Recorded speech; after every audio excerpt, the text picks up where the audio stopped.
Just a little longer. So my team asked me if I wanted some help with my speech. And I said, you know, I understand that when I'm the mayor, I'm gonna have some help writing speeches. But I feel like maybe this is my last time where I get to just say whatever I want.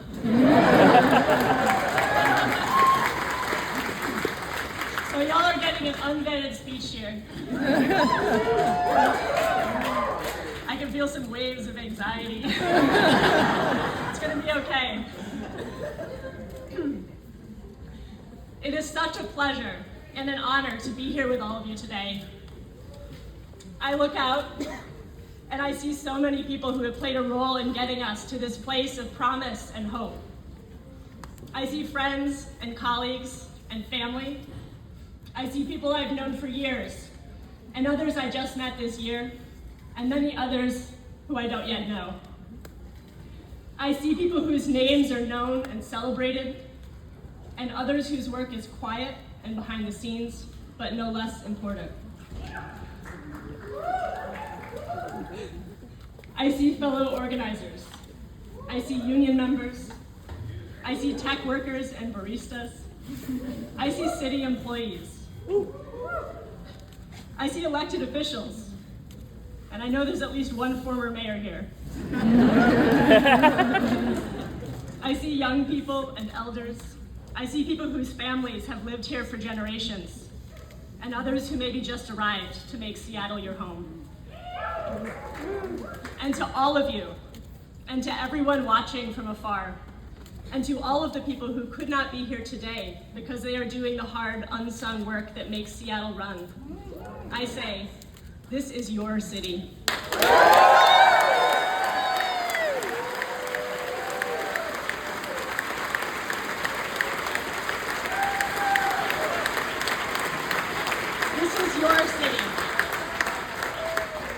This is your city, and as your mayor, I will work every single day to make that not just a phrase, but a living reality. This is your city. That means that you belong here. You have a right to be here and to live a dignified life, whatever your background and whatever your income. But it also means that all of us have a shared responsibility for this place and for each other, because Seattle is what we make of it together.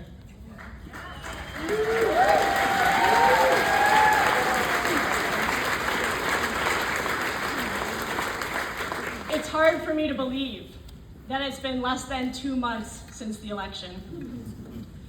And in that short space of time, a lot has happened. For one thing, I'm getting really, really good at hiring people. But seriously, I am very excited about the team that will be joining me in the mayor's office. I remember a conversation that I had with my husband sometime shortly after the primary, when it began to look like I might actually become the mayor. And we were talking about what qualities are important in hiring staff, a subject that we obviously knew a lot about. In the end, we concluded that the most important thing is character. Someone might share my vision and my worldview. They might be competent and experienced and effective. But if they're not in this work for the right reasons, if they don't have enough self-awareness to reflect on their own motivations and rise above themselves when needed, then that's not a person that I should put in a position of power.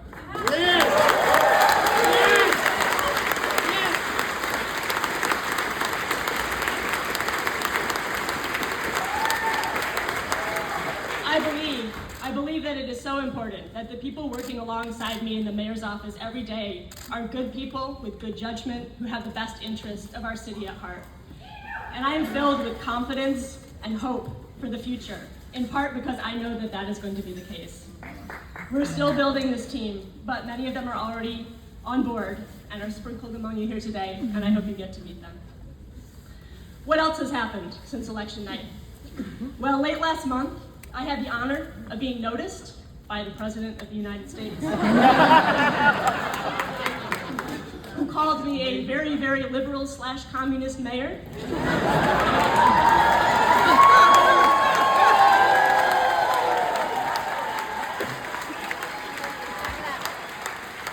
nice to feel seen. That's all I'm gonna say about that.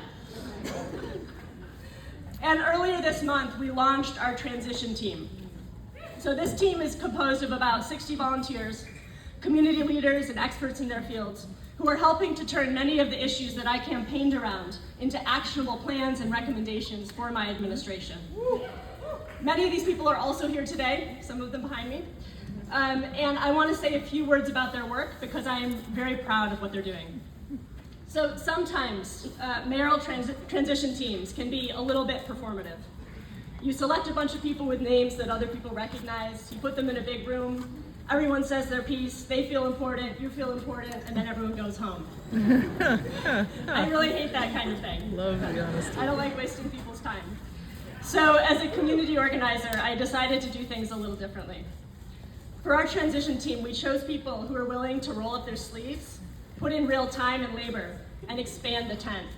So these 60 people have been hard at work, reaching out to a much wider circle of advisors across the city, building relationships and gathering insights. And so far, in just the few weeks since we launched, they've collectively talked with over 700 more people.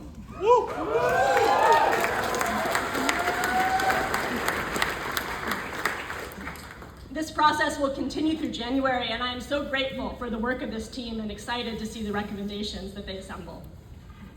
They're digging into all the subjects you might expect: housing and homelessness and transportation and climate action and workers' rights and public safety and so on and on. But when my transition director first shared with me a proposal for the work groups that we would be assembling, there was one that stuck out to me. It was called Civic Narrative and Major Initiatives. And I was like, what does that even mean?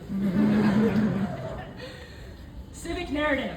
So that's the story that we tell about our city, our collective identity, who we are and where we're going. Major initiatives. They're what happens when the government teams up with the people and the institutions that have access to vast amounts of capital to put on big events or undertake big infrastructure projects that change the face of our city. Now, to be honest, this kind of city making and the civic boosterism that supports it, surrounds it, has never been my jam. I'm kind of a rabble-rouser.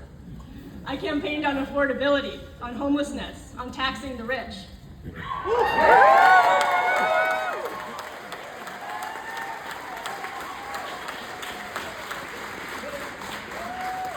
I've spent my career organizing with the people who often get left out of those official narratives.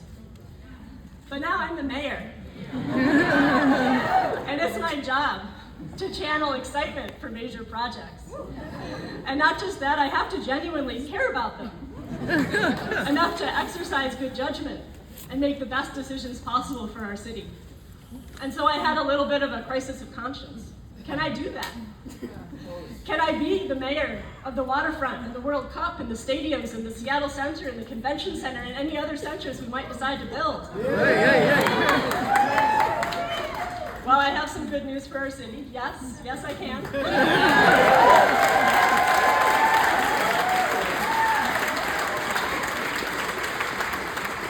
I'll do it in my own way, but I can do that. But that also got me thinking about this idea of civic narrative and Seattle's identity. Because the thing about cities is that there's never just one story to be told about them. Seattle is, we all know, a city of innovation. We're a city of software and same-day delivery and cancer immunotherapy and so much more. The kinds of advances that are powered by our tech and aerospace and biomedical industries, by our major research institutions, by the brilliance of our entrepreneurs and our tech workers and our engineers and our researchers. And that's all a core part of Seattle's identity. But just as there is city making and innovation from above, there is also city making and innovation from below. There are kinds of innovation that no one pays you for, but they're no less important. Because Seattle is also a city that has been home to pioneers in jazz and rock and grunge and hip hop. We're a city of music and literature and the arts. And yes, of course, you can make money in those fields, and some people make a lot of money. But usually before you make any money, there's a long period of not making any money. Of pursuing your calling just because you're in love with it, because you see or hear or feel something that no one else does, and the act of creation gives your life meaning. No one gives you venture capital to become a musician or a sculptor, or to start a small brick and mortar business, to bring something new to vacant space and enliven a neighborhood. And I can tell you from personal experience that no one pays you to start a transit riders union.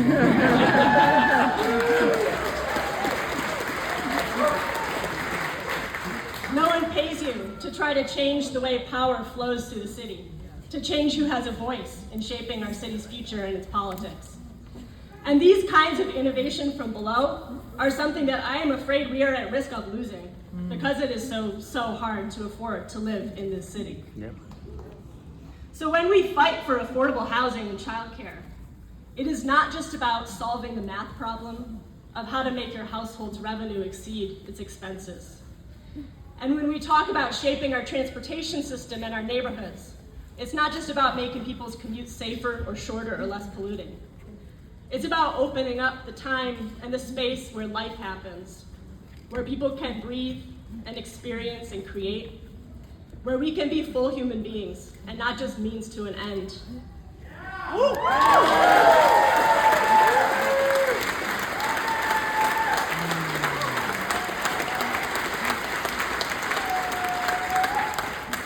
I want to live in a city that honors what you're doing when you're not making money.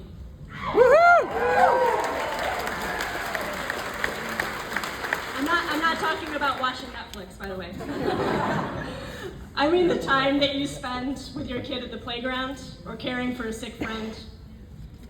I want to live in a city that celebrates the labor that people perform voluntarily, like someone, the transit fairy,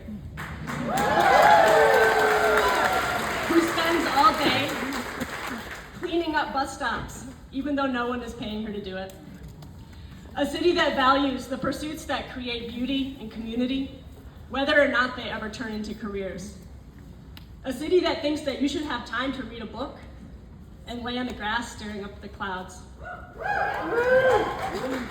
Because we need bread, but we need roses too.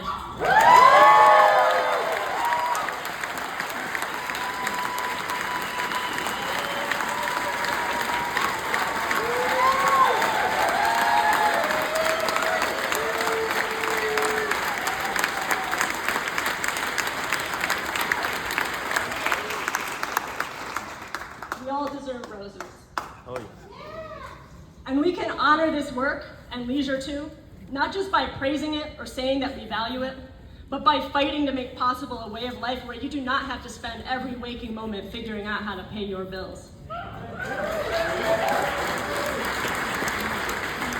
Where you don't have to work multiple jobs to support your kids. Where you can raise a family in an apartment because the city is your living room, and the park's your backyard, and the grocery store is a short walk away. And I believe that we can have all of this. Amen. But it will require yet another kind of innovation. Innovation at City Hall.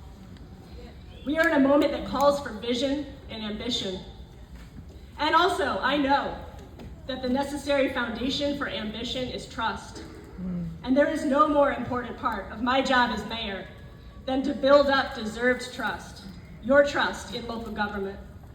And that means listening and responding, solving problems and getting results. That means making true, tangible progress on problems like homelessness, where progress has eluded our city for so many years.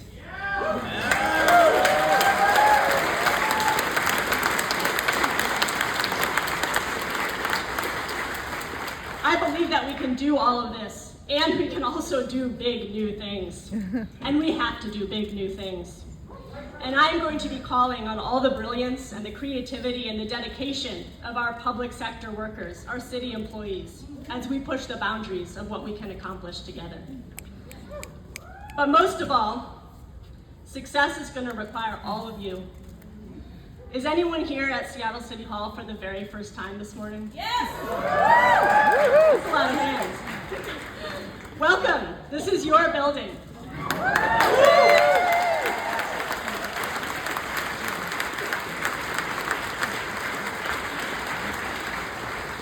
This is your building, and I'm going to need you to come back here. Again and again and again. Because the progress that we need to make is not just handed down from City Hall. That's not how power works. That's not how power has ever worked. We would not have an 8-hour day, or a minimum wage, or Social Security without workers organizing and fighting for those things.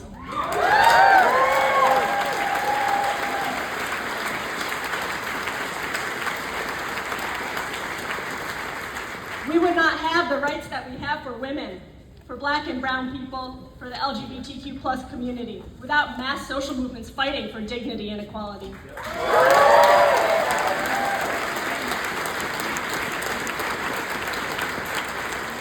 These things have never been given to us without people organizing and demanding change from those in positions of power. And the same is true here in Seattle. We wouldn't have some of the strongest tenant protections in the country without renters organizing for those laws. And we wouldn't have free transit for youth if students at Rainier Beach High School hadn't stood up and made that their fight.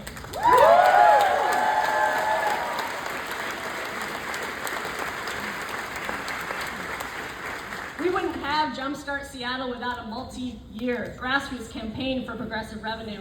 And we would not have the highest minimum wage in the country, in Tukwila and other cities around King County, without people pounding the pavement and knocking on doors and getting out the vote.